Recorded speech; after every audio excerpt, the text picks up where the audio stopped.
De nos jours, nous possédons des instruments très performants qui nous permettent d'explorer la matière et de comprendre de quoi elle est constituée.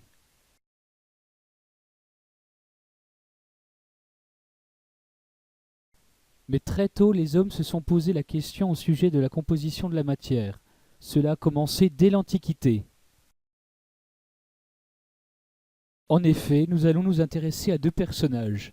L'un s'appelle Aristote et l'autre Démocrite.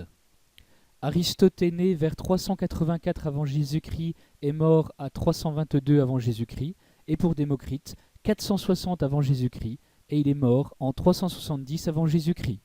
Ces deux personnages ont donc été pratiquement contemporains. De plus, ils sont grecs tous les deux. Intéressons-nous maintenant à leurs idées quant à la composition de la matière. Pour Aristote, la matière est composée de 4 éléments: l'air, le feu, la terre et l'eau. Selon la proportion de ces différents éléments, nous n'obtenons pas la même matière. Observons maintenant cette petite expérience très simple que je vais réaliser pour comprendre une des idées d'Aristote. Je vais utiliser une feuille blanche que je vais découper en deux. J'obtiens donc la moitié de la feuille de départ. Cette moitié, je vais la diviser également en deux. J'obtiens ainsi la moitié de la moitié, c'est-à-dire le quart de la feuille de départ. Je vais multiplier cette opération en prenant toujours la moitié du morceau de feuille que j'ai dans la main.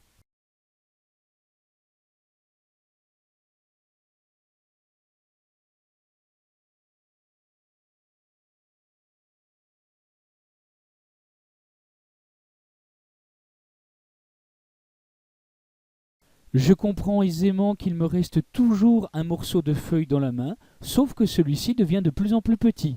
Ainsi, à un certain moment, il est très difficile de le couper avec les mains, il suffit d'utiliser un autre outil plus précis, par exemple ici, une paire de ciseaux.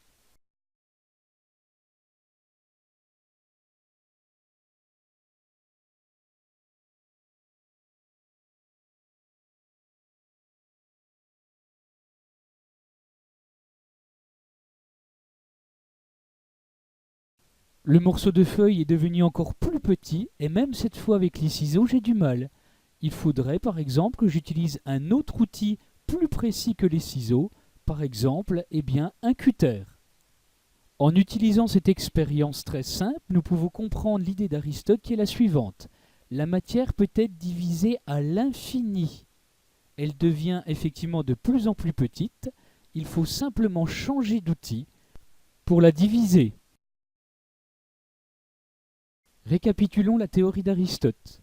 La matière est constituée de 4 éléments, la terre, l'eau, le feu et l'air, et la matière est divisible à l'infini. Intéressons-nous cette fois-ci à la théorie de Démocrite. Nous pourrions en fait repasser exactement la même vidéo en accéléré, puisque au départ, Démocrite pense comme Aristote. La matière peut être divisée.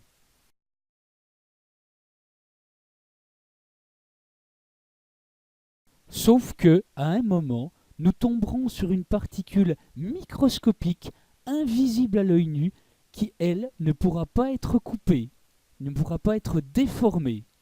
Et cette particule, il l'appelle atomos, qui signifie en grec « ne peut être coupée ». Ainsi, pour résumer la théorie de Démocrite, la matière peut être divisée, mais pas à l'infini.